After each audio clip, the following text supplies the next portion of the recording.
تعالى اتفرج معايا على افضل 10 اهداف لابراهيموفيتش، وما تنساش تقول لي رايك ايه افضل هدف فيه. بص الهدف الاول بلياردو كده، بص الهدف ده شماله كانت زي يمينه يا جماعه، ما بيفرقش بصراحه.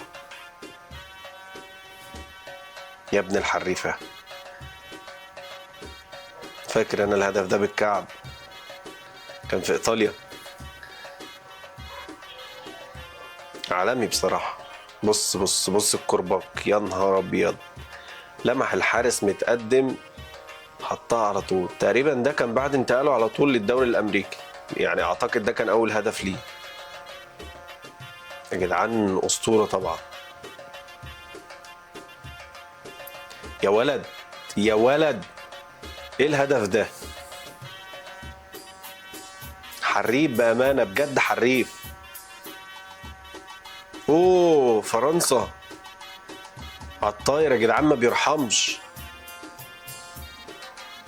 ابره بصراحه كان خطير. بص بص الشوطه دي، يا ساتر، ودي ودي، هتجيبها منين يا عم؟ المدافع متعصب من الحارس ما جابهاش، انت ايه؟ بص الكرة دي بقى، رقص الفرقة كلها، حتى المخرج اترقص معاه. يا نهار ابيض، ايه ده يا ابني؟ كان في اياكس طبعا الهدف ده.